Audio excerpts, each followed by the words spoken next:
not have had any idea that you'd need to be here today, right? And quite frankly, a few weeks ago, I didn't foresee that I'd be here. But let me ramble for just a few minutes, and I'll try not to do that too long. It's good to be at McEwen always. Several of you from McEwen know that when I was 4 and 5 years old, Calvin and I were running around here being mischievous, and it was always primarily his fault.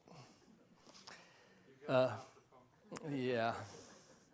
So my dad preached here back in the 60s, and of all the places I've been and we've maintained lifelong friendships with people here at McEwen, and that's a special thing.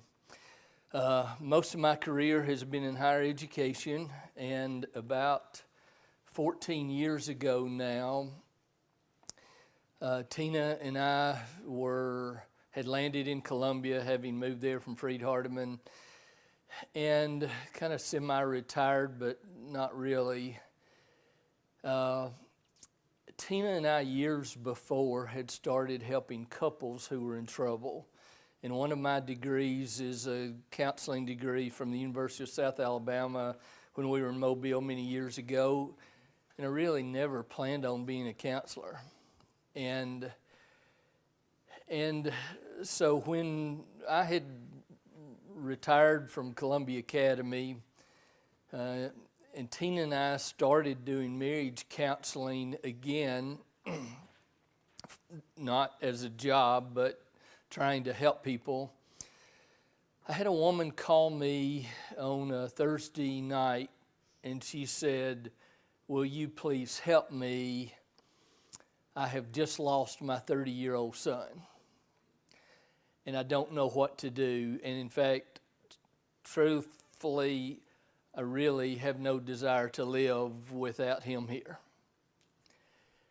And I said to her, I'm not going to claim to be something I'm not. I've not done a lot of grief counseling, but I will help you any way I can.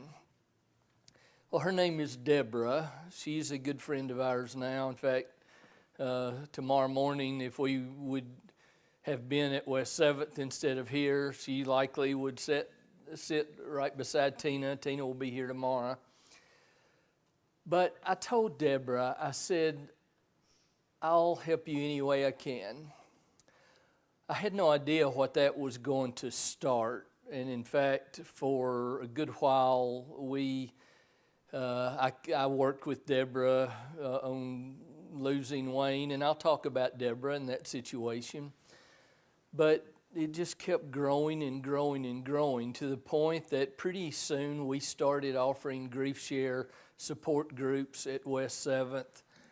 And now about 40% of the individuals that I help involve grief counseling. Now I want to tell you something that you all will understand, and a lot of people would not if they weren't here today or if they hadn't been through what you all are going through. But even though I've been on a daily basis and a lot of nights, but even though day after day after day I sit with people like you all, I still don't understand the intensity of your grief. And you all can easily understand that because before you began the process, you didn't understand the intensity of it either. You had no idea it could hurt so badly. You had no idea it could affect everything. People will say the most ridiculous things to you right now, and at some point you'll think, in fact, after you get over being angry at them, and we'll talk about that, you'll eventually get to the point where you realize, wait a minute, I used to be that person and say those things too, right? I say all that to say this. Without bragging, in no way at all intending to do that. I think I probably understand what you're going through about as well as anybody could who has not gone through it themselves. And I admit I haven't been through what many of you all are going through right now. However, I think that I have seen enough and helped enough that I can be helpful, and I hope so. Now, several of you are thinking, or maybe thinking you will be when I suggest it, that you'll look at me and go, I hope you never have to go through this. You know, I'm going to have a hard time keeping it together, but I hope I never lose my son. I hope I never lose my twin. I don't have a twin. But you all are going through some things that I hope I never go through. However, I sit with you all and other people like you all day after day after day. And if you do that for 14 or 15 years, hopefully you learn something. So, let's get started. Now, I want you to look at this, and a big part of what I'm going to share today is going to come from someone you'll hear me refer to as Mark. Mark is a really close friend of mine, lost his only child, his 16-year-old daughter, on February the 14th, Valentine's Day, 18 years ago. And he's fine with me talking openly about him to you all. Mark was the chairman of the board at Columbia Academy when they hired me away from Freed Hardeman. And he and Joy had just lost Mary Helen on Valentine's Day, their only child, automobile accident. And Mark and I eat lunch on the first Tuesday of every month. If I try to reserve that, it doesn't always work. But we had lunch on Tuesday, and I was telling him that I would be here today. And I showed him this. And I said, especially when you're new in the grief process, this is kind of what it feels like, isn't it? And he said, yes, the only problem is even those small weights or balls don't feel small in the moment because everything feels like the biggest one. And I thought, yeah, how fair is that? You can't juggle it. You can't juggle it all, right? It's just coming at you from every different angle. And what you want to do is go get in bed and pull the covers up over your head and just try to make it go away. Well, I want to say one other thing before I get flying through the presentation and the slides, and that is this. I do grief share support groups, and other people at West Seventh do grief share support groups. And you know what one of the neatest things about those groups are? In fact, we've got a Christmas party Wednesday about Linville, about 20 miles south of Columbia.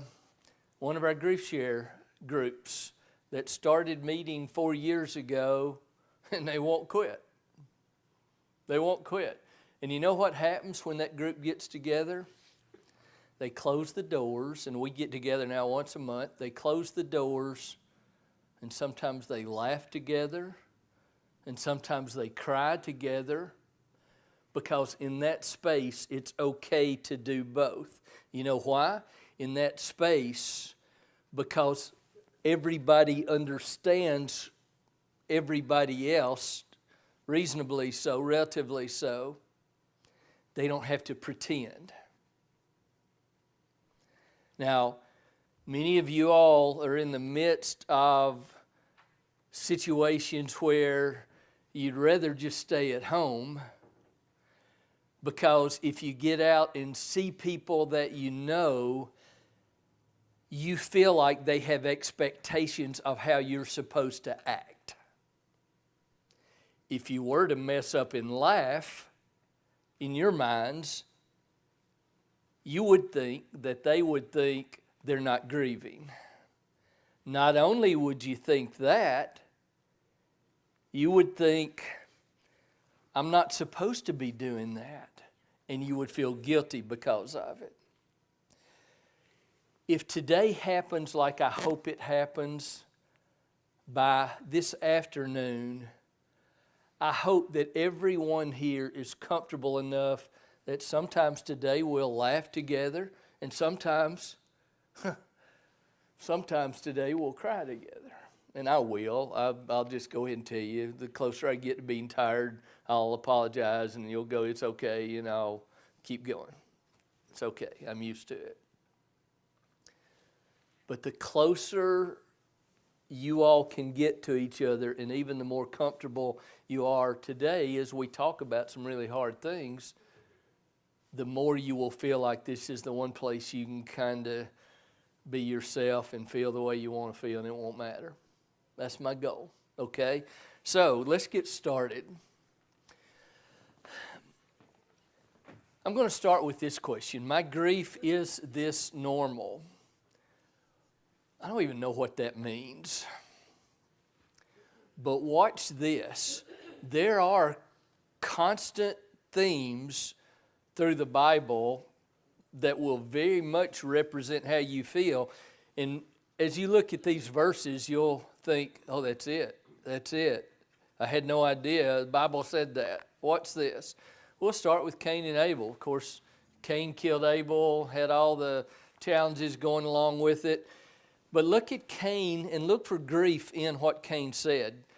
God had said to Cain, you're going to go and you're going to roam over the face of the earth, and when you try to plant something, it won't grow, and people are going to reject you, and, punishment for what he had done. Cain said to the Lord, my punishment is more than I can bear. Today you're driving me from the land. In fact, let's go back. More than I can bear? You ever felt like that? Does it feel like punishment? Yeah. Today you're driving me from the land. I will be hidden from your presence. You ever feel like God is so far away that could not have happened if God were close and near? How you feel about that varies greatly from person to person. We'll talk more about that as we go. I will be a restless wanderer on the earth, and whoever finds me will kill me. I'll be a restless wanderer. My whole life now has changed. And I have a new worry. What's going to happen next? Someone might kill me. So let's look at Abraham and Sarah. We know Abraham and Sarah, Isaac, all that story. Genesis 23, Sarah lived to be 127 years old. She died at Hebron in the land of Canaan, and Abraham went to her to mourn for Sarah and to weep over her. And of course he did. In fact, I'll not spend a lot of time on this one. He went to mourn and weep over her, and we could stop and imagine that. But let's go on to what we see that's more descriptive. I'll figure this out in a minute. What about David's grief when he lost his new child, having been born to himself in Bathsheba? Look at the words that I've underlined here. Be merciful to my Lord, for I am in distress. Is that a good word? Yeah, it is. It works. My eyes grow weak with sorrow, my soul and body with grief. Every part of me is just absolutely frazzled, worn out. My life is consumed by anguish. My years by groaning. My strength fails because of my pain and my affliction. My bones grow weak because of all my enemies. I are the utter contempt of my neighbors and an object of dread to my closest friends. Look at this next one. Those on the street, when they see me, they flee. You ever feel like that? Yeah, at church, you feel like people see you coming and go the other way because they don't know what to say. It's not that they don't care. And most of us used to be one of those too. Oh, it's the hardest situation in the world. But what it feels like in the moment is every time I go somewhere, the whole world is looking at me, number one. And number two, they're dodging me and ignoring me. David said, I have become like broken pottery. I hear them whispering. It feels like terror on every side. They conspire against me and plot to take my life, that worry thing again. But David used his adversity to trust in the Lord. And he said, I will trust in you because you are my God. Remember the story of Naomi and Ruth and Mahlon and Chilion. Ruth 1, in the days when the judges ruled, the famine came. A man from Bethlehem in Judah with his 2 sons went to live for a while in Moab. The man's name was Elimelech, his wife's name Naomi. The names of his 2 sons were Mahlon and Chilion. They were Ephrathites from Bethlehem in Judah. And so they go to Moab where there was grain, food to eat, and lived there. Now Elimelech, Naomi's husband, died. And she was left with her 2 sons. They married Moabite women, one named Orpah, the other Ruth, and after they had lived there for about 10 years, then she loses both sons. Now, it's kind of close to me a little bit because we have a farm in Murray County, and the woman I bought the farm from, Miss Mary Gilmore, sweetest lady you've ever seen, she lost her husband and both children also. And she couldn't handle the farm by herself, and so Tina and I were able to benefit from her loss. We bought it. She enjoys still seeing what we do on the farm, and it feels like a part of her too now. But one day I was speaking in Sandy Hook several years ago on dealing with adversity, and I looked down, and before services started, Miss Mary was sitting there.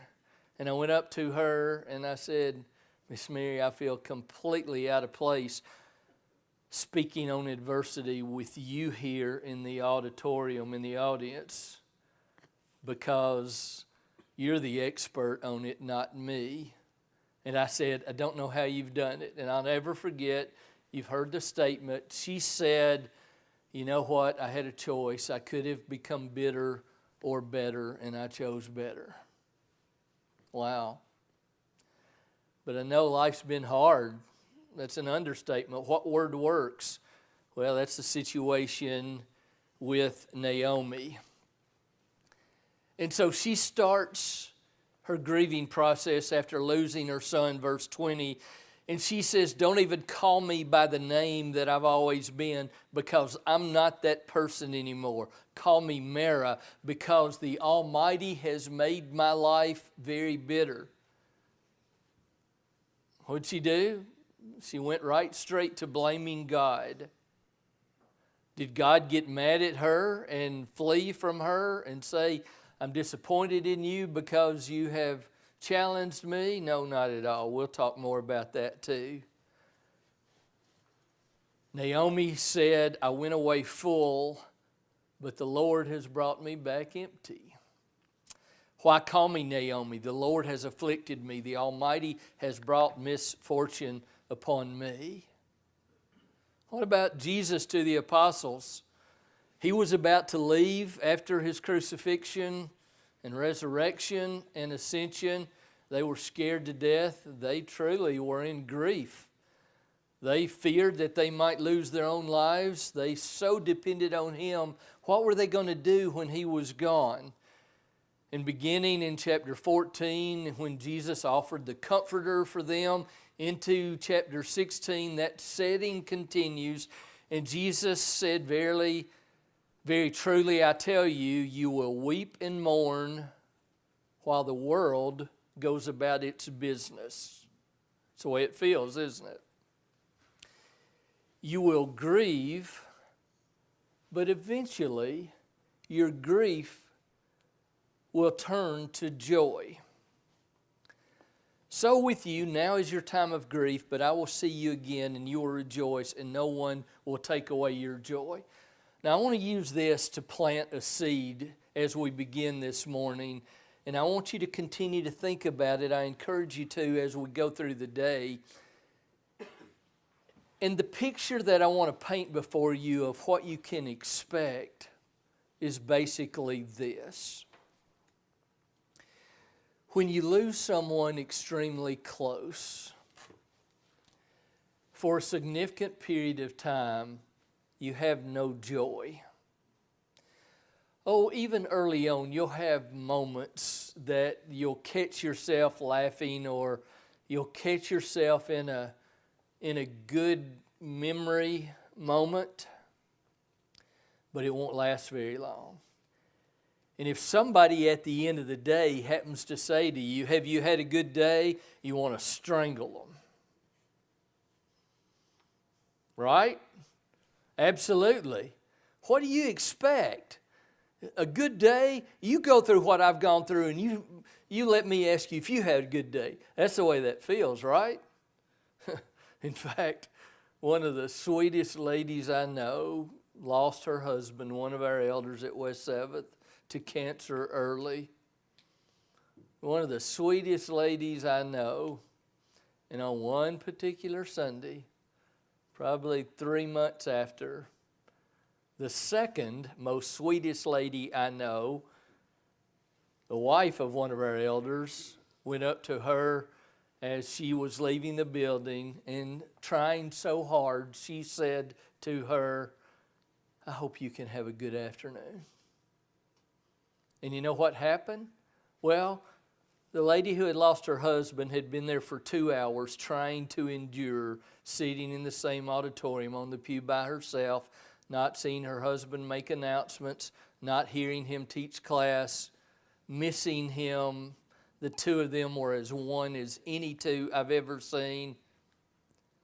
So after 2 hours of trying to survive that, and then sweet lady number 2 said, "I hope you can have a good afternoon," she unloaded on her.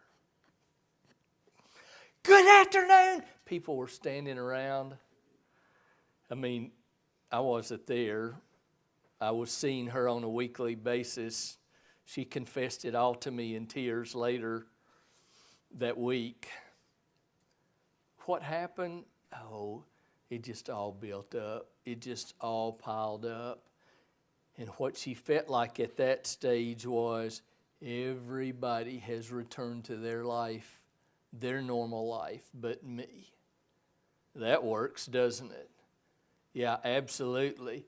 If you've lost somebody that was with you every day and you were accustomed to them being there, and suddenly they're not there anymore, you're left to handle it while everybody else returns to their family, their spouse, their child, their job. And they still check on you occasionally, but it just feels exactly like Jesus described here. So grief is from a Latin word meaning heavy. And we can go to Job's grief. 7 sons, 3 daughters. 7 sons, 3 daughters. And this whole book of chapter after chapter after chapter of Job trying to deal with losing his children and much of his wealth, and having 3 friends who are trying to do something but messing it up royally, and Job arguing with them, and them finally getting frustrated and arguing back with him. Oh man, it's just a classic, can I say, Hallmark movie of stereotypical grief and others trying to help. Look at what Job said in one of his discourses. "If only my anguish could be weighed and all my misery placed on the scales." What's that saying? This is more than I can handle. I don't even know how to describe it. It would surely outweigh the sand of the seas. That's a lot of weight. No wonder my words have been impetuous. He also blames God. At this point, The arrows of the Almighty are in me. My spirit drinks in their poison. God's terrors are marshaled against me. Does a wild donkey bray when it has grass, or an ox bellow when it has fodder? Is tasteless food eaten without salt, or is there flavor in the sap of the mallow? You know what he's saying there?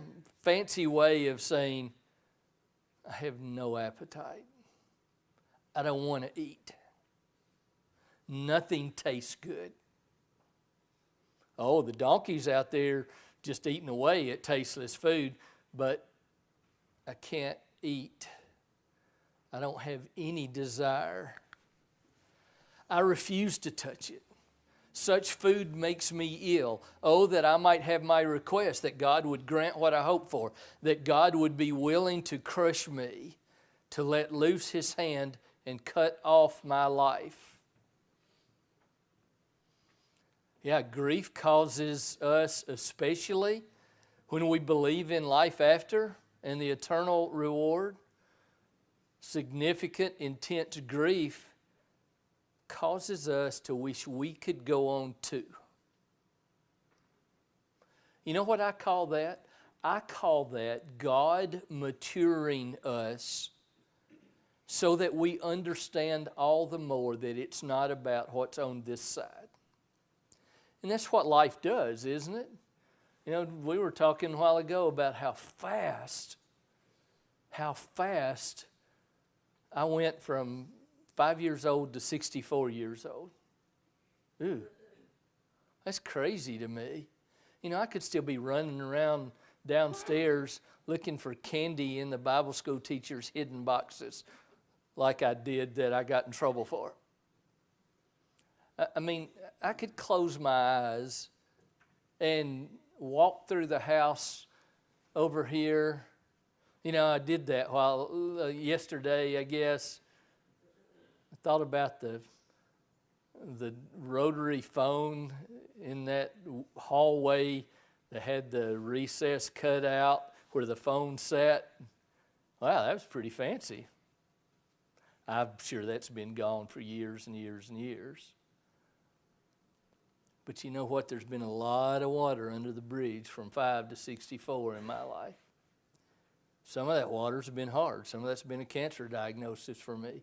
Some of that's losing a mom.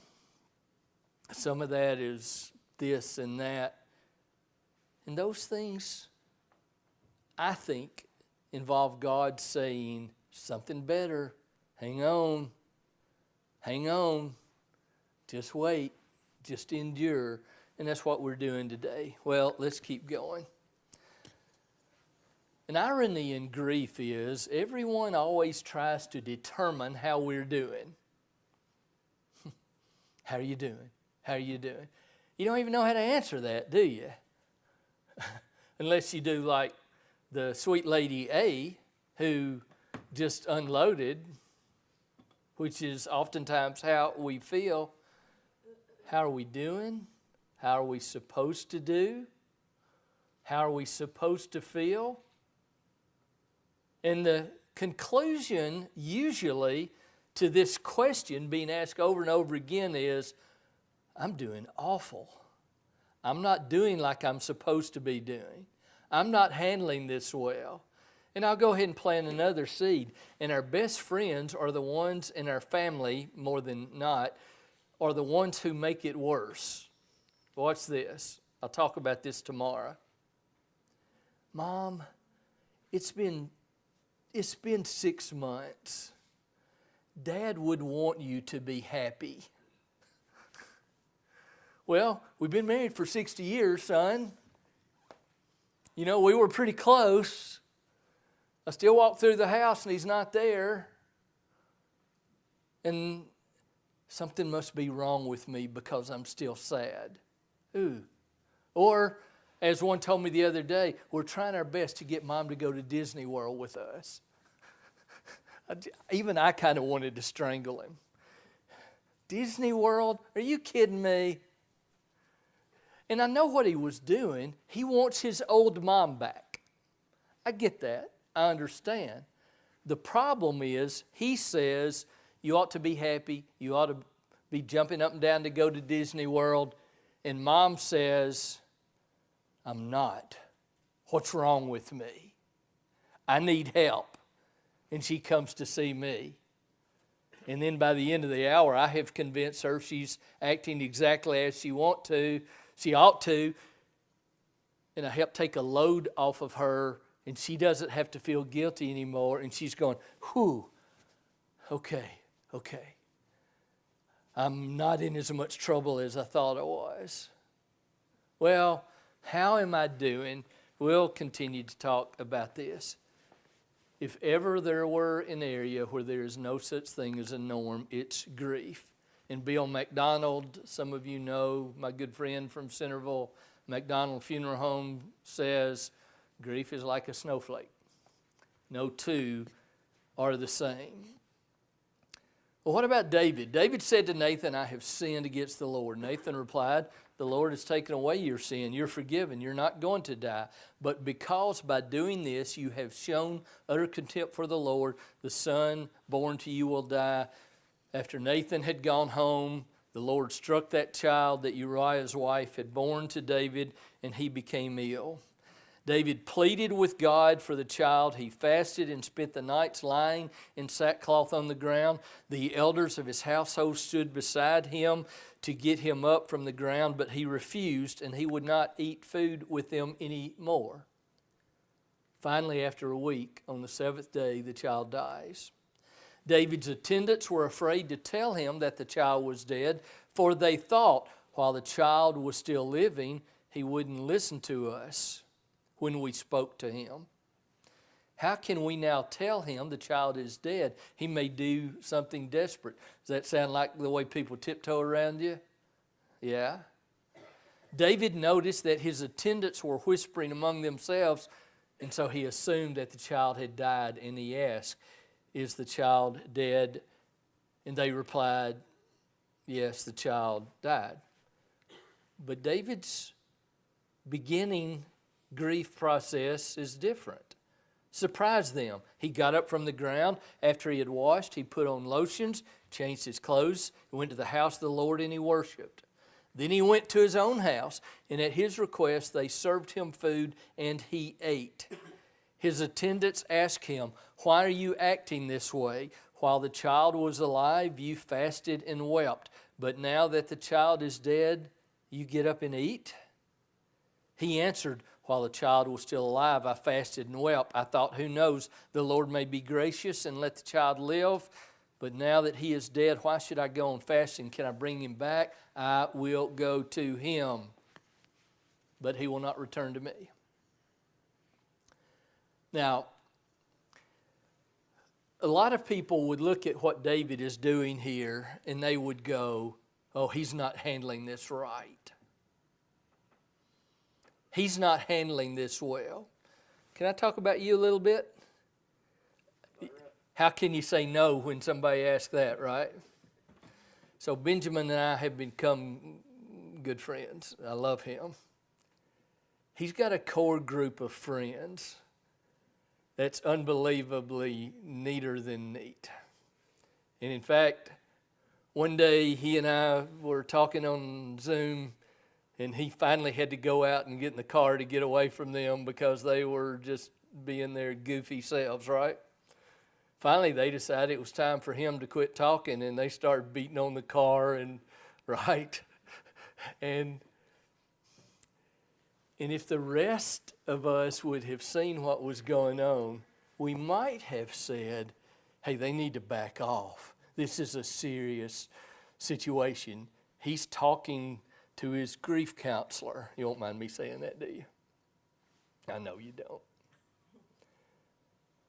But you know what that did? Took some of the burden off. They constantly do that, don't they? And here's my point. Seed number 3 I'm planting. Listen to me. Don't let anyone tell you how to grieve. Don't let anyone tell you how to grieve. Because that's like one snowflake saying to another, you all ought to look like me. Or everybody benefits in the same way. Now, we know that's true. But when children or parents or family or spouses, I've got a woman who lost her 40-year-old daughter who still comes to see me. She's got a sister-in-law who lost her husband about the same time. The two of them handle it completely different. Completely different. The woman who lost her husband, the sister-in-law, she doesn't want to talk about it. She puts up her wall, puts up her front, and just keeps going. Now, I'll talk a little later about processing and what that does, but that's her way of dealing with it. The only bad thing is she keeps telling her sister-in-law, you got to get on with life. You got to put this behind her. She's saying, because that works for me, it ought to work for you too. No, doesn't work that way. Does not work that way. Part of the difficulty in me trying to help people today grieve is, well, there's so many different thousands of ways to do it. I can give some generals, but me writing the book saying you need to do this, well, why do we need another book? That's one thing that people do when they don't know what to say. They go buy a book and give it to you, right? Yeah, here, read this. Yeah, thank you. Yeah, that always happens. Well, let's keep going. In fact, let me stop for a minute. I don't want to do all the talking. Questions, comments, you want to comment on anything? The longer it goes, the more willing you'll probably be to do that. All right, you're not there yet. All right, we'll keep going. Why does grief differ? Why can two people in the same situation do it so differently? Well, Bill McDonald says the degree of emotional bond between the person and the object of their loss varies. For example, if one child is still at home and loses a parent, their grief is going to be different from the child who 5 years ago got married and moved elsewhere, because their daily lives, the second child's daily lives, did not change nearly as much as the first one. The first one still walks through the house looking for dad or mom. When a spouse loses a spouse, when they were close as they should be, it's very different than losing a parent that we don't live in the same town with.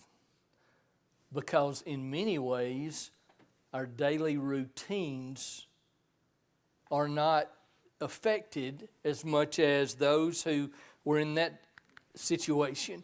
Bill says how the loss occurred. We know this. When it's sudden, as some of you all have recently experienced, and you didn't have time to prepare for it, it's a very different situation from someone who died as a result of a long cancer battle. There was grieving that was done before. There was preparation. There was the ability to think about what needs to be done. How the loss fits into everything else going on in the life of the survivor. Part of what I talked about a while ago. How the individual has handled loss in the past. When you go through loss in a grieving process, as we will see later, you get some new learning, some new experience. If you've been through it before, you know a little more about what to expect. But what about the secondary losses?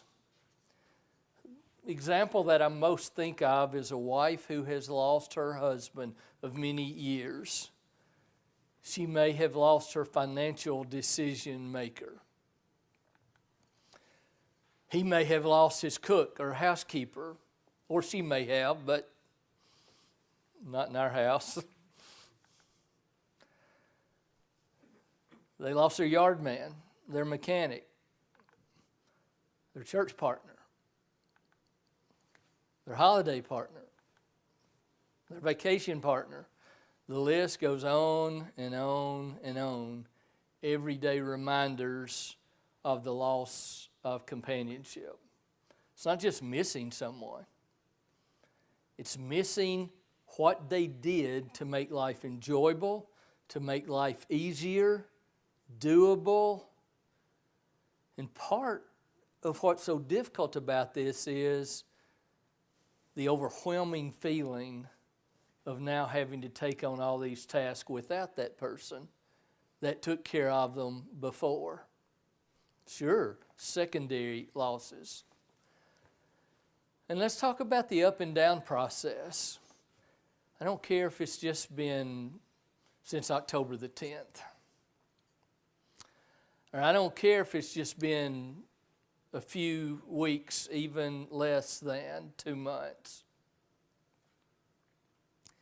You're already starting to feel a little bit of the up and downs, aren't you? And that becomes very difficult. And part of what becomes difficult about it is when you experience an up, you feel like, ooh, I'm getting better. And because you feel like you're getting better, when you experience a down, it's kind of worse than had you just stayed there, because there's disappointment that goes along with it. Now, I'll jump ahead, and I'll come back to this at different times today, but I'll jump ahead and say what I tell people is don't beat yourself up, and I try to tell them beforehand to anticipate that. But the way you gauge progress in these ups and downs, is by eventually measuring and seeing that the downs over time become fewer and farther between. Hey, I've gone 3 days without whatever.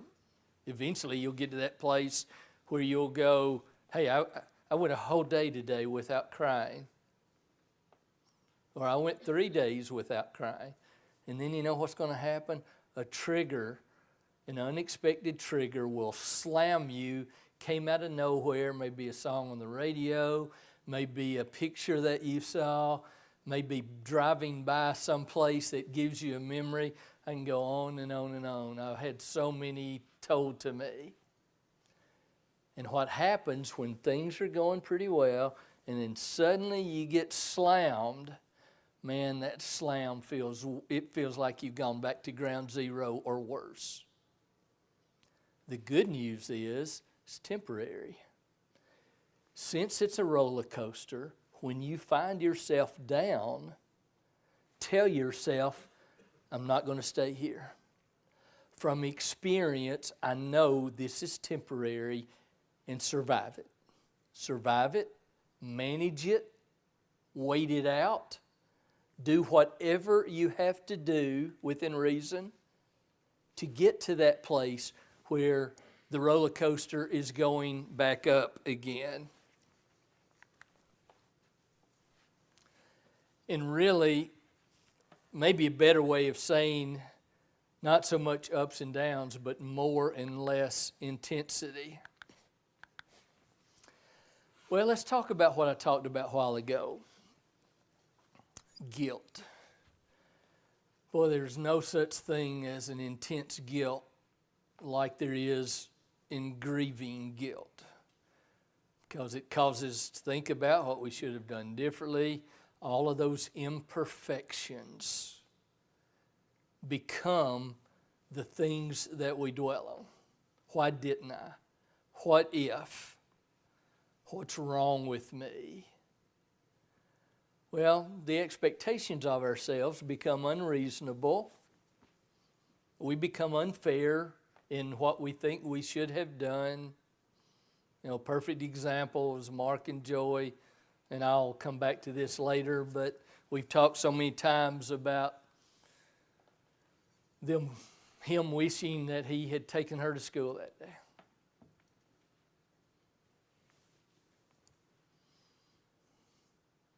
How do you not think that? How do you not ask that? How do you not do the what ifs?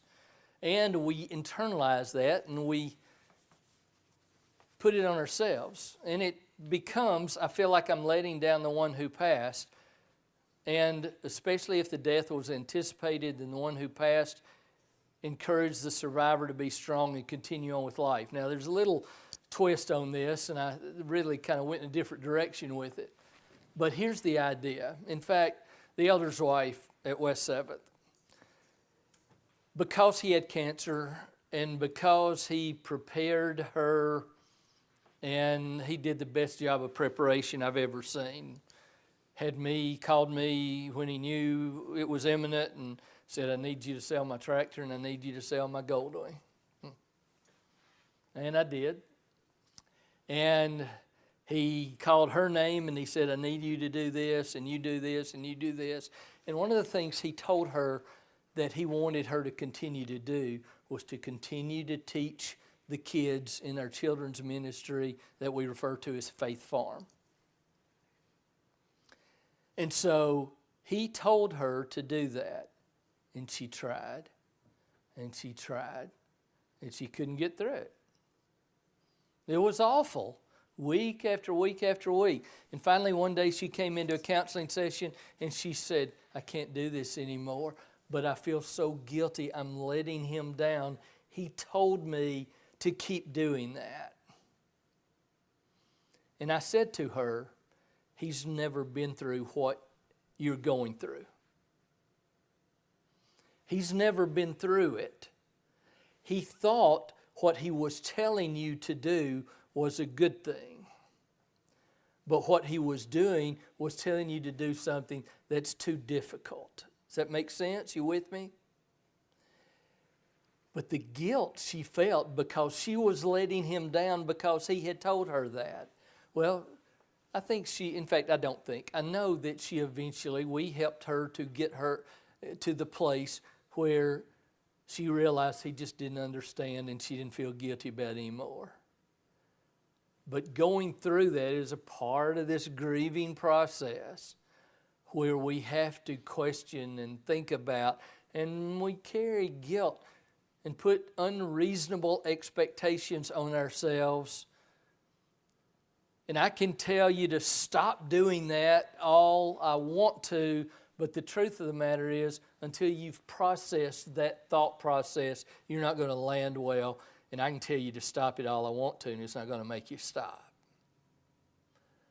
Just look forward to the day when you have processed that, and it won't keep you awake at night as it is now.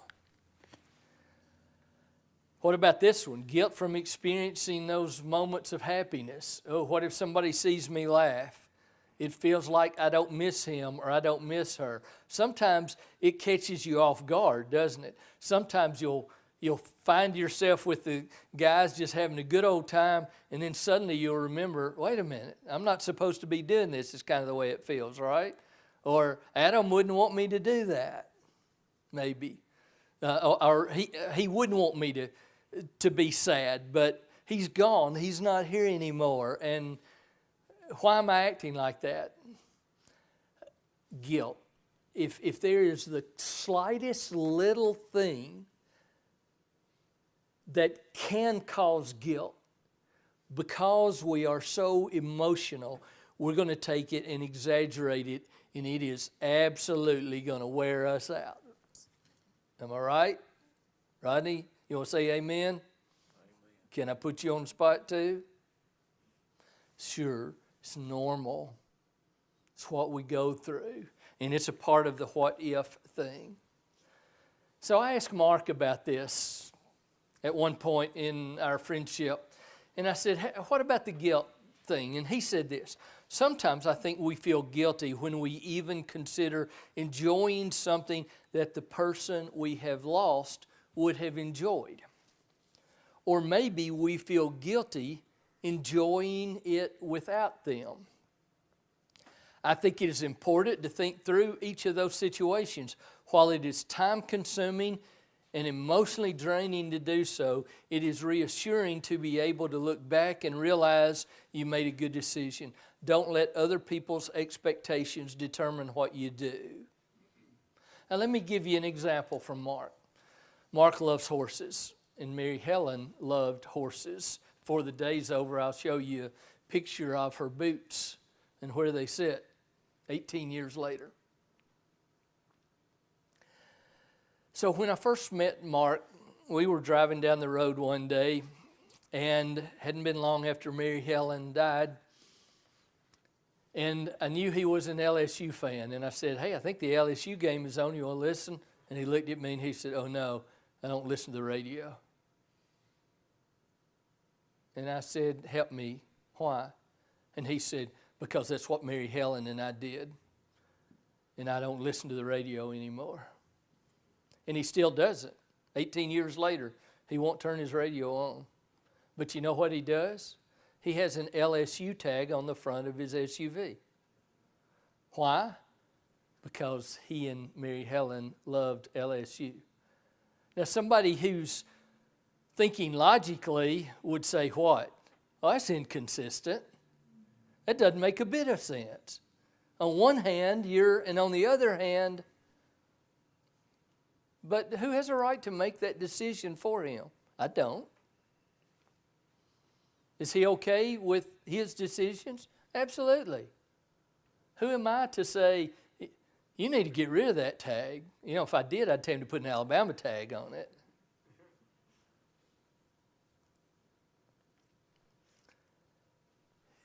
This guilt, because it's exaggerated with emotion,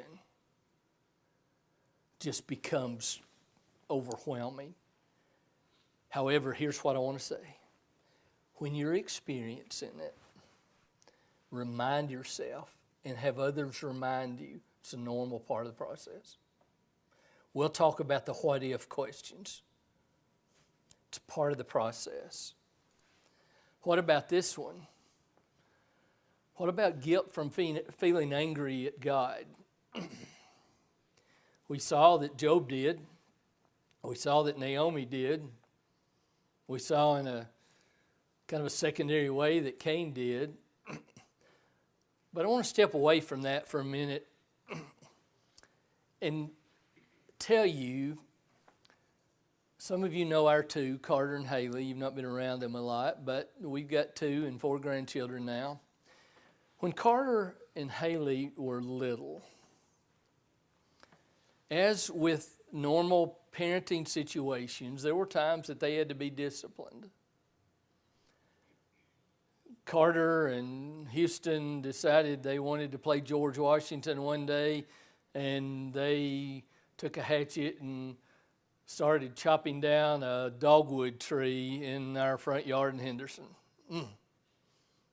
Dogwood tree, you know, what couldn't it have been? A hackberry, right? But they start whacking on the dogwood tree. Well, Houston, who preaches in Atlanta today, will tell you that I'm the only person outside his parents who ever spanked him. And I expect he's probably right with that. And I spanked Carter probably harder than I did Houston because I knew he knew better. I also remember that after I did, he looked at me and he was so angry with me. He looked at me, and he grew up kind of like I did. As a child, you knew better than to say what you thought. But had he said what he thought, he probably would have in that moment said, I hate you. You don't love me. I knew he felt like that. But you know what I thought? I thought, it's okay. I know why you're feeling that way, and I know you don't have the understanding and the maturity that I do, and I'm not upset with you for being angry with me. One day you'll understand. Now, he's got 2 boys, and in fact, the other day I told him, Thanksgiving, they were at the house, I said, son, I've only got one thing on my bucket list. And he said, what's that, Dad?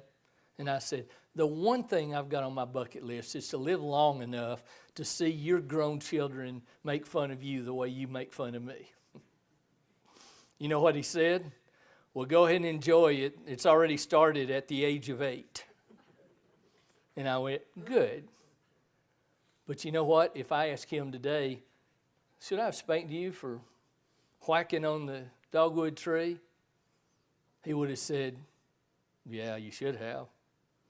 If I asked him, were you angry at me? He would go, oh boy, was I. If I were to say, do you understand now? He'd go, oh yeah, I understand. Thank you for handling it well. That's the way I think God feels with us when we are hurting, when we become angry. I don't think God pushes us away. I don't think He's disappointed. He lets us process that just like He did Job and ask the questions and continuing to try to figure our relationship with Him out. And if we do it well, we eventually land well, while never completely understanding. What about guilt from jealousy? Several people in this room have felt this one, where you lost a spouse, especially if it was early on in life. And after a few weeks, a few months, all you see is couples. Church, worship, church involvement, one of the hardest places in the world. In fact, Mark told me one day the two hardest places in grief is home and church. Well, that's true. Why? Well, churches are made for families. They're not made for singles. Not intentionally, but that's the way it feels. And when everybody else is returning to their family and their spouse or their parent or their child, and we can't, it becomes like a situation underneath a magnifying glass where every time we turn around, we're seeing they have what I don't have anymore. Not at all unusual. And if we think about it enough, we feel like we're being jealous. We're feeling guilty. And I try to tell people, it's not a jealousy thing. It's not a guilt thing. It is just a reminder of what you used to have that you don't have anymore. That's what it is. You're supposed to be sad. You're supposed to feel that way. And what do we do with our guilt? What do we do when we have anger toward sweet lady number 2 who said what she did? Or what do we do with the fact that my sister-in-law still has her husband, as I've heard this one particular woman say, and it just kind of aggravates me when I see them together? What I tell her is forgiveness is more about what you do than how you feel. Now let me say that again. Forgiveness is more about what you do than how you feel. Because in that particular situation, she is going to feel like it makes me angry when I see them together. And I'll ask her, well, so are you taking it out on her? Are you being mean to her? Are you saying, I don't want you to spend time with them? Oh, no, I would never do that. And what I say to her is, your feelings are natural. Just be careful what you do with them. Why don't others understand? Because their eyes have not been open to it yet. And eventually you get to the place where you're thankful for that and hope their eyes are not open to it. We'll take a break after this. Isaiah 30 and verse 20, although the Lord gives you the bread of adversity and the water of affliction, your teachers will be hidden no more. With your own eyes you will see them. In the day of great slaughter, when the towers fall, streams of water will flow on every high mountain and every lofty hill. The moon will shine like the sun, and the sunlight will be 7 times brighter. The light of 7 full days, when the Lord binds up the bruises of His people and heals the wounds that He inflicted. If you don't understand what all this symbolic language says, it says this. When you go through loss, you understand things like never before because you have been enlightened. Well, that's true. Part of the reason you will be able to help others who are grieving is because now you understand things in a way that you could not have understood before. And that'll provide opportunities for you down the road. Well, I'm going to wear us all out if I don't stop. Comments, questions, any of this that you want to ask about or comment on?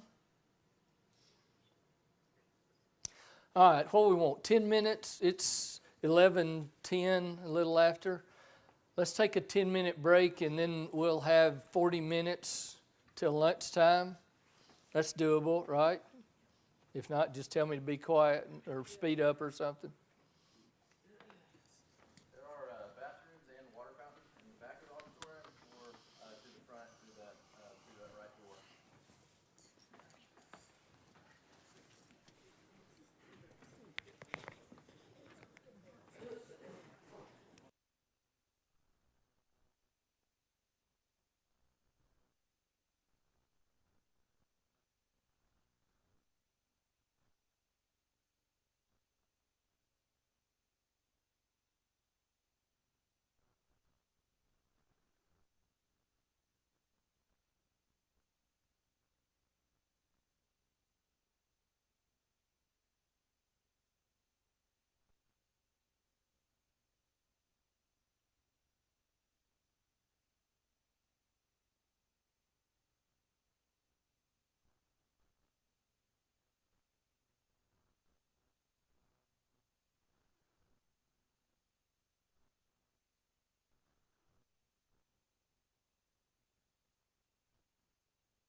You want to take over? No, you're doing a great job. A great job. Keep going. You got it.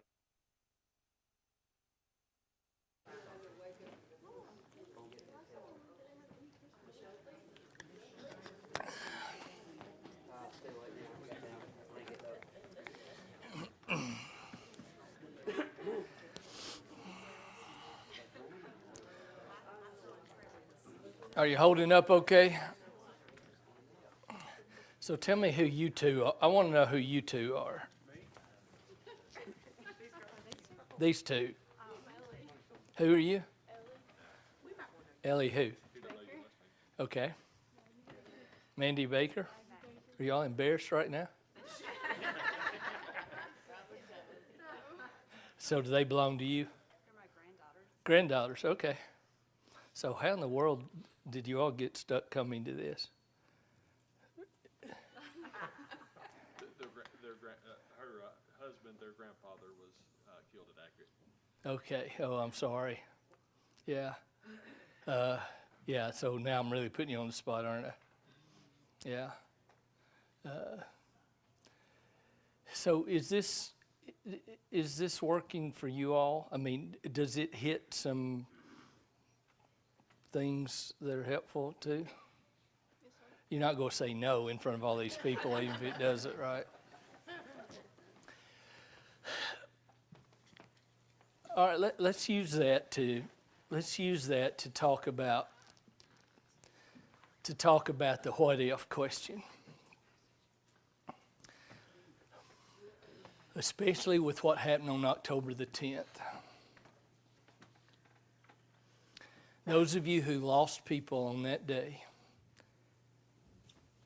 without thinking about it or intending to, have asked what if over and over and over again. What if he'd been sick that day? What if he'd hit a deer on the way to work? What if he had not taken that job? What if, taking the day off? And so one day I was eating lunch with my friend Mark, and I said, and I've got a slide to this, but I'll just go ahead and jump off and go ahead and say it.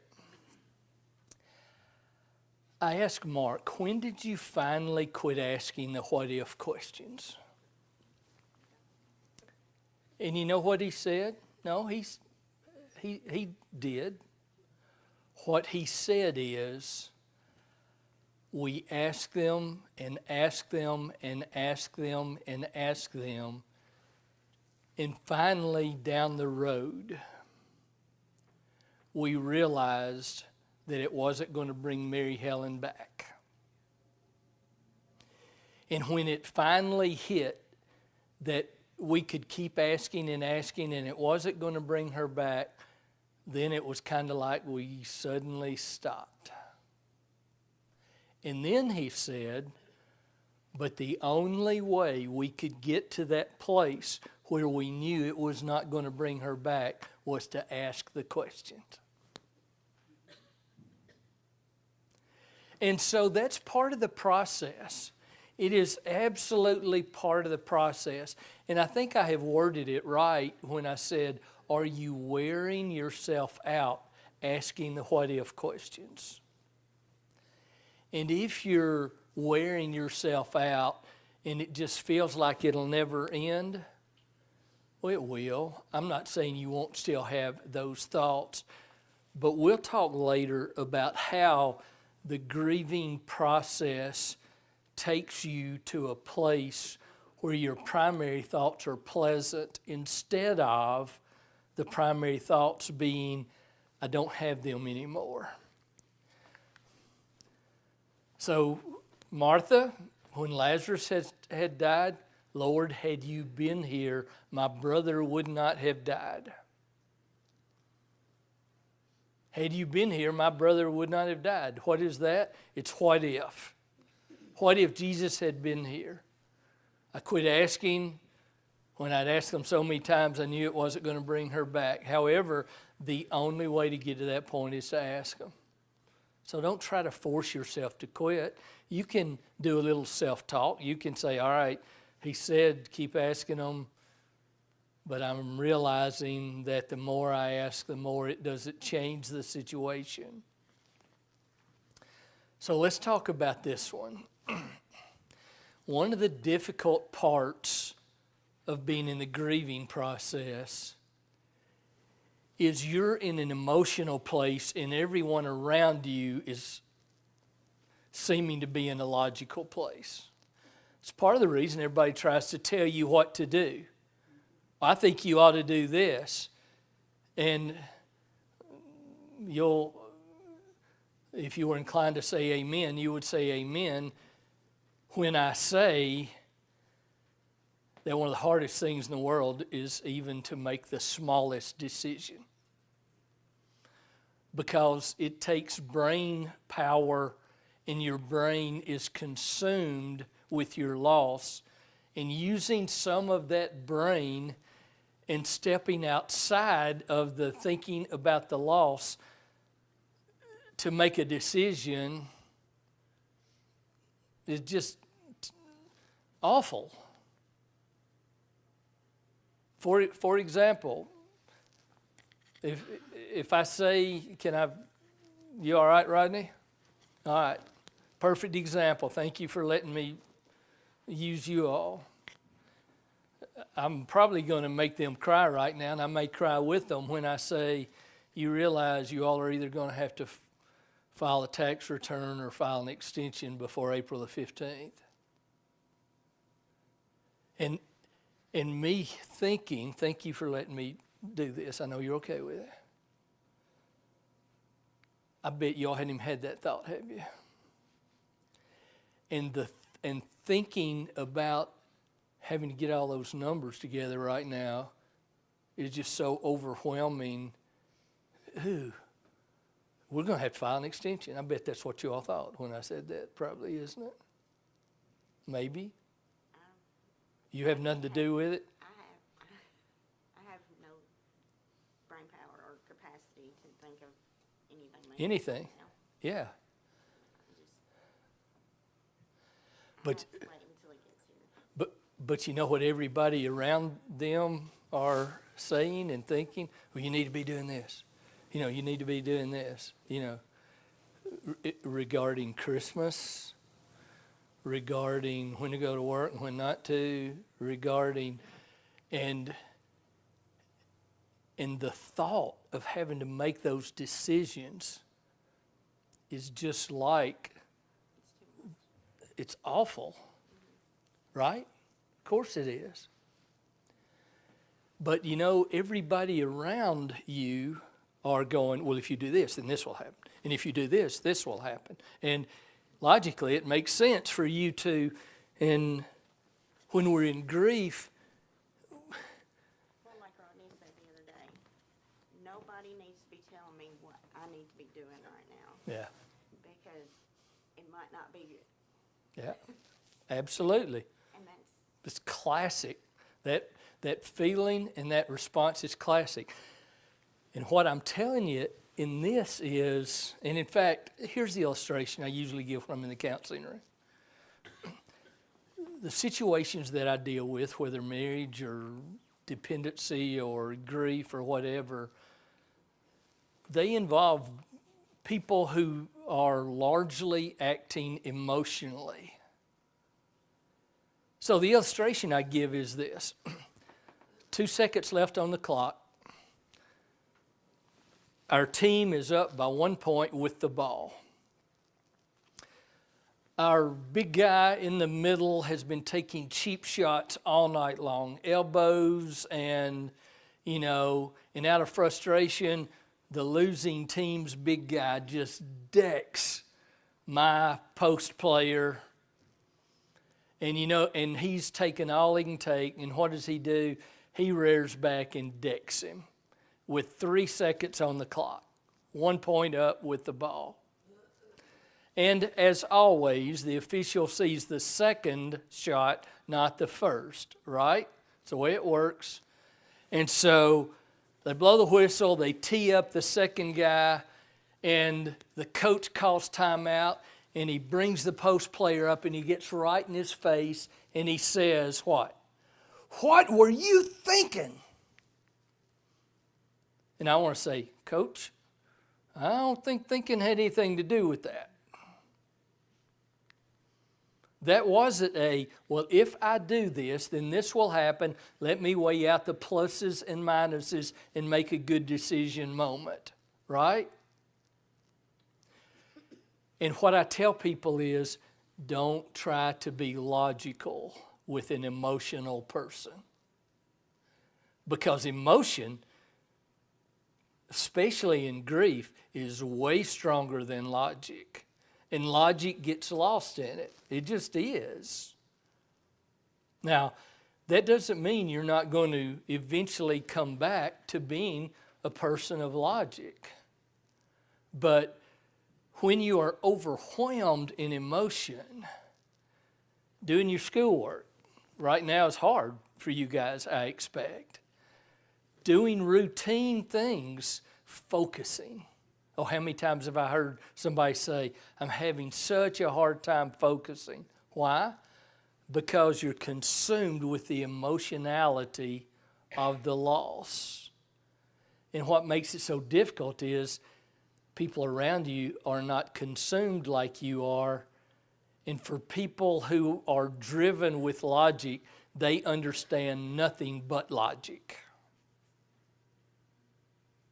They understand nothing but logic, and it becomes difficult.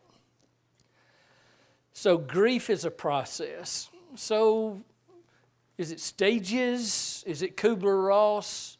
It all depends. It all depends on what you believe and on how you go about it. I was telling a woman one day who was having such a hard time without her husband after about 3 months of losing him. And I told her, I am so sorry for what you're going through. If I could put you to sleep today and wake you up a year from now, I would not do that. Because if I woke you up a year from now, you would be exactly where you were when you went to sleep. And the only way you're going to get to where you will be a year from now is by putting one step in front of the other and wading through it and learning from it and experiencing it. And Mark doesn't like me saying this, but it still kind of makes sense to me. One of the things that happens is over time, you just become better at managing it. Doesn't mean you miss them any less. In fact, let me talk about that just for a second. If you manage it better, do you miss them any less? The answer to that's no. And in fact, if I were to take off this week and be gone for a week, day 1, I'd miss Tina. Day 2, I'd miss Tina a lot. Day 3, I'd be ready to get home. After 3 days, I'm always ready to get home. I don't care where I am. Day 4, day 5, day 6, day 7. You know, if we go for 6 weeks without seeing our kids, we're ready to see them. But what happens at the 6-week place, at the 12-week place, at the 1-year place? You've gone a whole year. I'm giving you something that's not very looking forward to, but it's true. It's part of the process.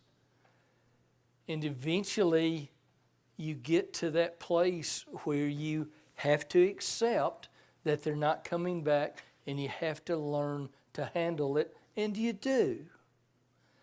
It doesn't mean you miss them any less. If you want to make somebody mad, you find a person who's lost a close family member for 3 years and use the words, get over it.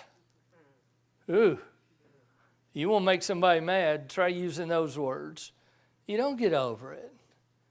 And the longer it's been, the more you miss them in a lot of ways. However, what I said is true.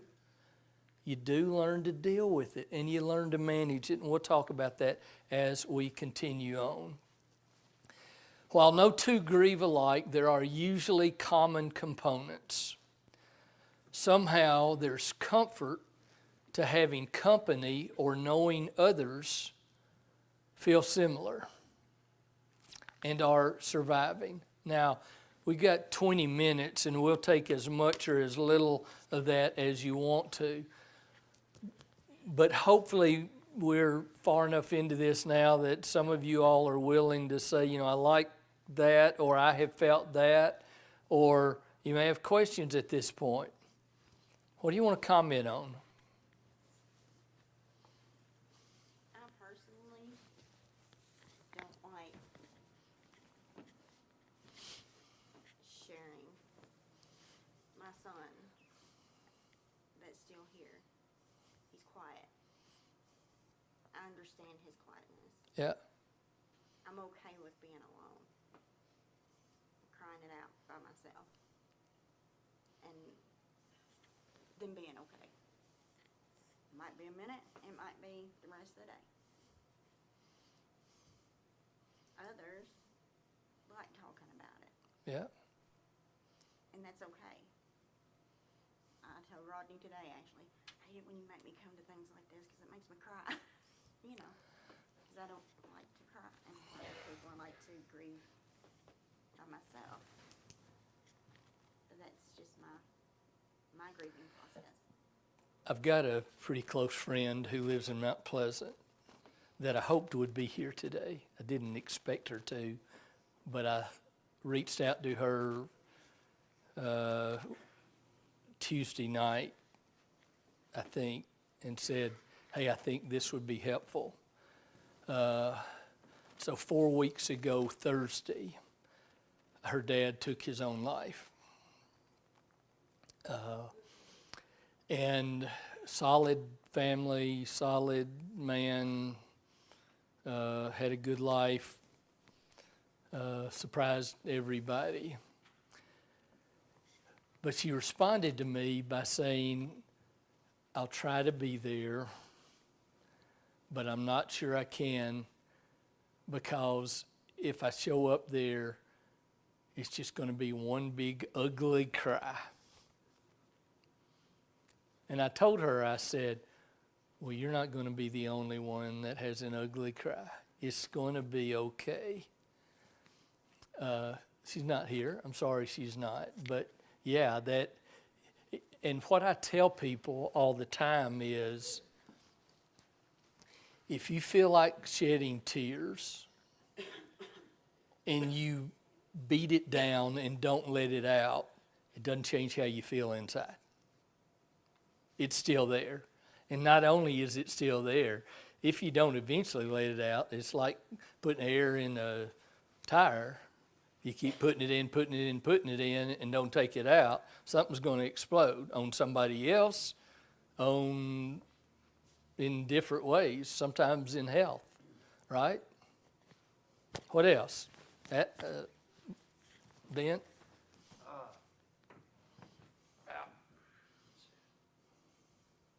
9 years ago, my dad passed, right? And out of me at the time, I told you a little bit about it, but out of me, didn't really know how to feel or what to do. We just kind of just went with it, rolled with it. And over time, we went through, I guess, what the normal grieving process says, but it felt like it got elongated because we were 12, right? And I had remarked to Adam a couple of weeks before this.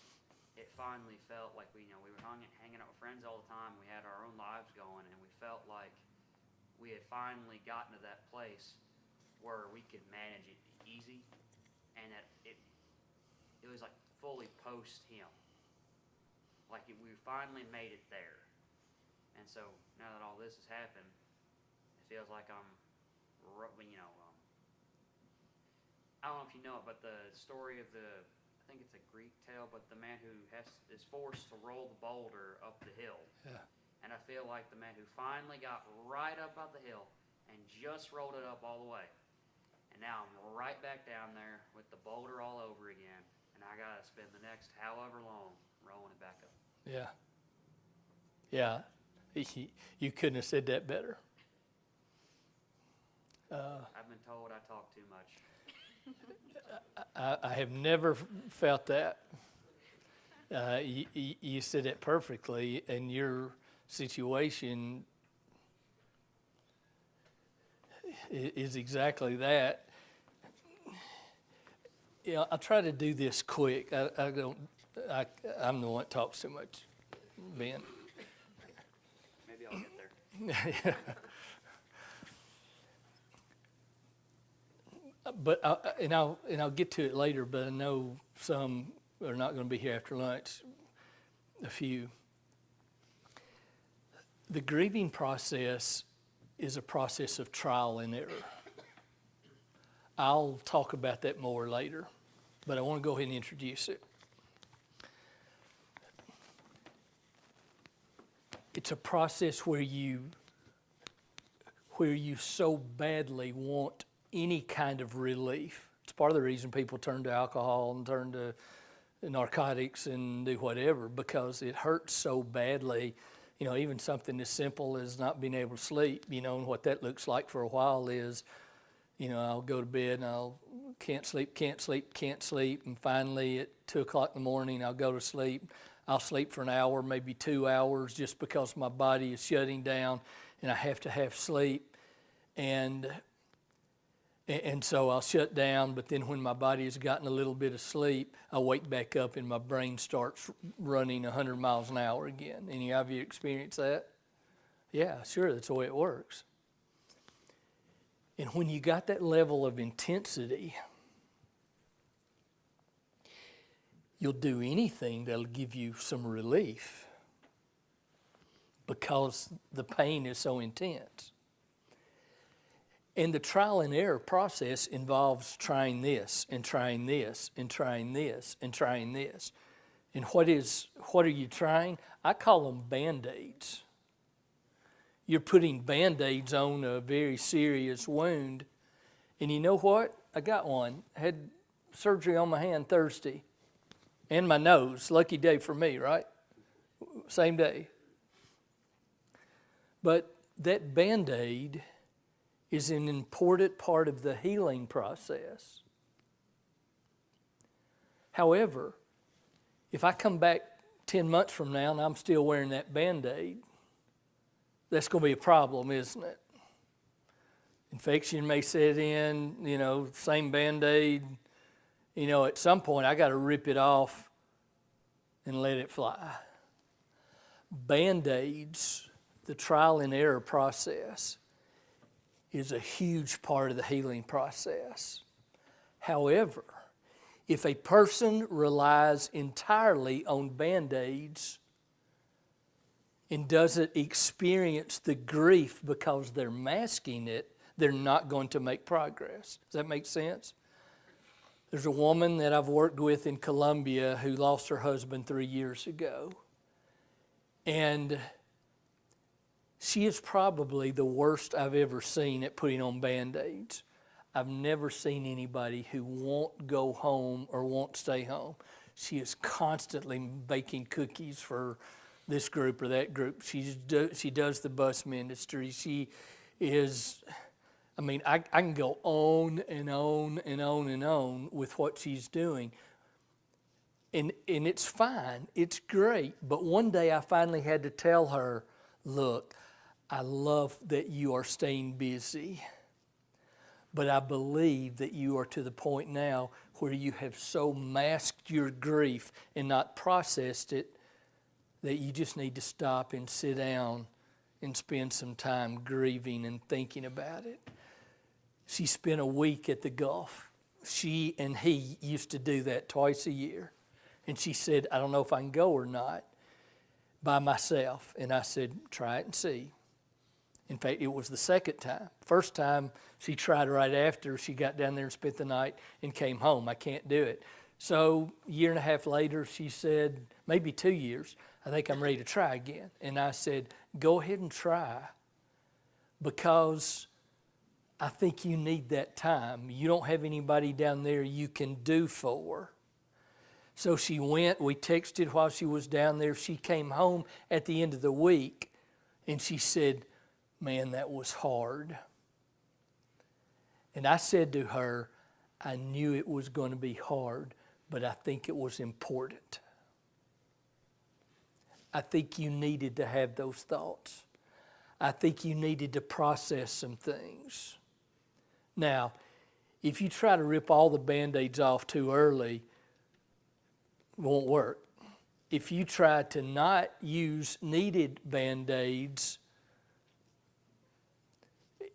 don't do that. Band-Aids are an important part of the healing process. However, it is possible to so overuse them that you're not allowing yourself to move forward and you get stuck. Now, I have told her, I don't care if your movement is slower than others. I don't care if your 5-year point looks like other people's 3-year point, as long as you're making progress. Who am I to decide how fast it's supposed to happen? Just make sure you're not doing things that so masks your grief that you allow yourself to get stuck. Does that make sense? I hope so. What else? I might have another. Sure. I told you I was gonna beat you talking. Well, you got a little ways to go, so have at it. All right. So one of the reasons I stayed up till 2:30 in the morning, Last night? I was with 2 of my buddies. I told you. What I didn't tell you, well, what I didn't tell you was that part of the reason we stayed up so late is we started listening to all the songs we used to listen to together. There was this one that we didn't listen to it a whole lot, but I listened to it that morning when it all happened. I remember 7:45 in the morning, and it's a song called "Traveler" by Chris Stapleton, and it's not really, it didn't have really any meaning before this. It was just I just liked the way it went, and I remember listening to that, looking out the window, and hearing the first lyrics. If I see the sunrise creeping in as it was at my job, and not 5 minutes later did I get a call from my buddy, Daniel, that it all happened. And so last night, / this morning, we were listening to him, and I told him, cue that one up. I hadn't listened to it since that day, and I figured I need to rip that Band-Aid off. And past that first line, I admit I started getting a little caught wet. And the coolest thing happened. My friends, they looked at me for a second, but they didn't like hug me or anything. They just started singing along with me. And we got to the end of the song, and now it's better. Are you glad you did that? Yeah. So that was a trial and error thing that you found to be helpful. So if you would have gotten 3 words into the song and you would have said, I thought I was ready, but I'm not, I can't do this, and turned it off, would have been okay. It's trial and error.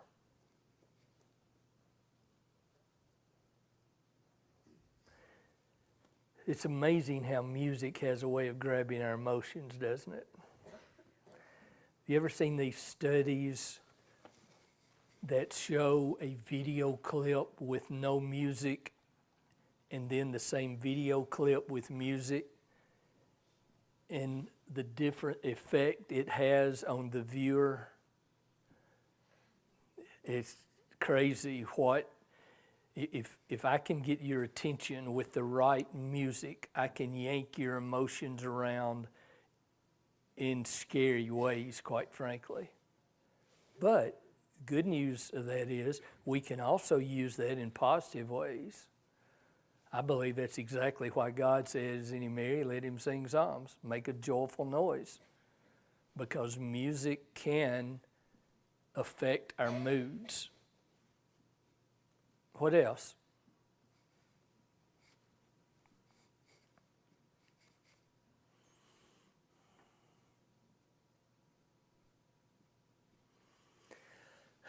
Well, stay tuned. This afternoon we're going to talk about things that help. It's heavy. Don't want to end here. We got to do the so what's. What do we do about it? So, John, you want to give us instructions?